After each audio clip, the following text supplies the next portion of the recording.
नमस्कार दर्शकों, बात आज की चैनल के कार्यक्रम टॉप 10 में आपका स्वागत है। मैं हूं निपुण भार्गव और पेश है आज की 10 बड़ी खबरें।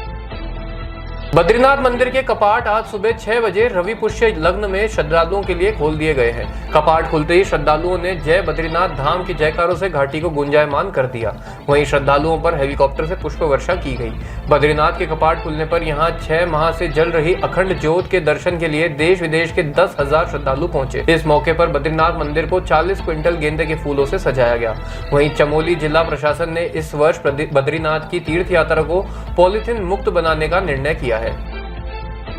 नीट यूजी परीक्षा सफलतापूर्वक संपन्न हुई। परीक्षार्थियों को 11 बजे से परीक्षा केंद्रों पर एंट्री दी गई। स्मार्ट वॉच या इलेक्ट्रॉनिक उपकरण ले जाने पर रोक लगाई गई। वहीं एडमिट कार्ड और एक वैध फोटो पहचान पत्र के बिना परीक्षा हॉल में प्रवेश नहीं दिया गया। आपको बता दें कि नीट परीक्षा का आयोजन देश भर के कुल 566 शहरों में किया गया और परीक्षा एक ही शिफ्ट में दोपहर 2 बजे से शाम 5 बजे तक आयोजित की गई। यूपी के कौशाम्बी में एक दर्दनाक हादसा हुआ। यहां बारात में शामिल होने के बाद घर वापसी कर रही एक स्कॉर्पियो कार हादसे का शिकार हो गई और अनियंत्रित होकर एक पेड़ से टकरा गई। इस हादसे में कार में सवार 4 लोगों की मौके पर ही मौत हो गई। वहीं एक व्यक्ति गंभीर रूप से घायल हो गया। घायल व्यक्ति को इलाज के लिए अस्पताल में भर्ती कराया गया। घटना की सूचना मिलते ही मौके पर पुलिस पहुंची और शवों को जब्त कर पोस्टमार्टम के लिए भेज दिया।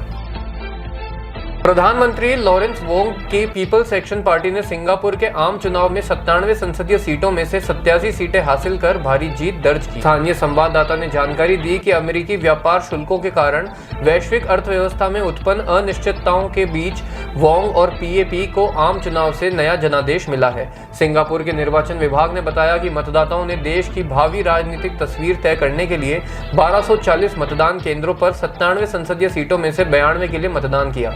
आपको बता दें कि सिंगापुर में 27,58,846 पंजीकृत मतदाता हैं।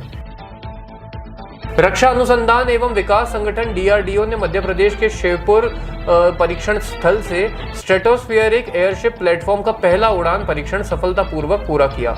रक्षा मंत्रालय ने बताया कि aerial delivery research and development establishment Agra द्वारा विकसित एयरशिप को लगभग 17 किलोमीटर की ऊंचाई पर एक इंस्ट्रूमेंटल पेलोड के साथ लॉन्च किया गया। एक आधिकारिक विज्ञप्ति के अनुसार ऑनबोर्ड सेंसर से डेटा प्राप्त हुआ और इसका उपयोग भविष्य की एयरशिप उड़ानों के लिए उच्च गुणवत्ता वाली फिडेलिटी सिमुलेशन मॉडल के विकास के लिए किया जाएगा। बता दें कि उड़ान की कुल अवधि लगभग 62 मिनट थी। पहलगाम में हुए आतंकी हमले के बाद से भारत और पाकिस्तान के बीच तनाव अपने पूरे चरम पर है। हमले के बाद भारत ने पाकिस्तान को जहां वैश्विक स्तर पर अलग थलग करने में कोई कसर बाकी नहीं रखी है, वहीं रणनीति और कूटनीतिक स्तर पर भी उसे कई झटके दिए हैं। इस बीच भारत की कार्रवाई से बौखलाए पाकिस्तान ने भारतीय जहाजों द्वारा अपने बंदरगाहों के उपयोग पर प्रतिबंध लगा दिया है। पाकिस्तान का यह कदम तब सामने आया है जब भारत ने शनिवार को पाकिस्तान से आने वाले या पाकिस्तान से होकर गुजरने वाले माल के आयात और अपने बंदरगाहों में पाकिस्तानी जहाजों के प्रवेश पर प्रतिबंध लगा दिया था। पहलगाम में हुए आतंकी हमले के बाद उमर अब्दुल्ला ने मोदी से चर्चा की। दोनों के बीच तकरीबन 30 मिनट तक बैठक चली।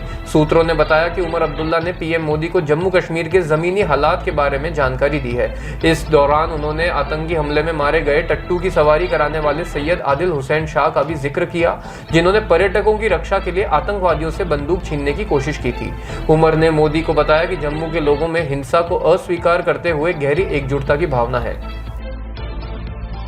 अधीर रंजन चौधरी ने मुख्यमंत्री ममता बनर्जी की दंगा प्रभावित मुर्शिदाबाद जिले का दौरा करने में विफल रहने के लिए आलोचना की और कहा कि उन्होंने हिंसा भड़कने के लगभग 20 दिन बाद वहां की यात्रा निर्धारित की है। अधीर ने ममता पर जिले में दंगा पर्यटन पर रवाना होने का आरोप लगाया। अधीर ने कहा कि मुख्यमंत्री उस समय व्यस्त थी जब असामाजिक तत्वों द्वारा दोनों समुदायों के आम लोगों के घरों और संपत्तियों पर हमला किया जा रहा था। ममता की तुष्टीकरण की राजनीति को अब बंगाल के लोग समझ चुके हैं। भारत ने अंतर्राष्ट्रीय मुद्रा कोष में कार्यकारी निदेशक के रूप में कार्यरत कृष्णमूर्ति सुब्रमण्यम की सेवाओं को समाप्त करने की घोषणा की है, जबकि उनके 3 साल के कार्यकाल में अभी 6 महीने बाकी हैं। मंत्रिमंडल की नियुक्ति समिति ने आईएमएफ में कार्यकारी निदेशक के रूप में डॉक्टर कृष्णमूर्ति की तत्काल प्रभाव से समाप्ति को मंजूरी दे दी है।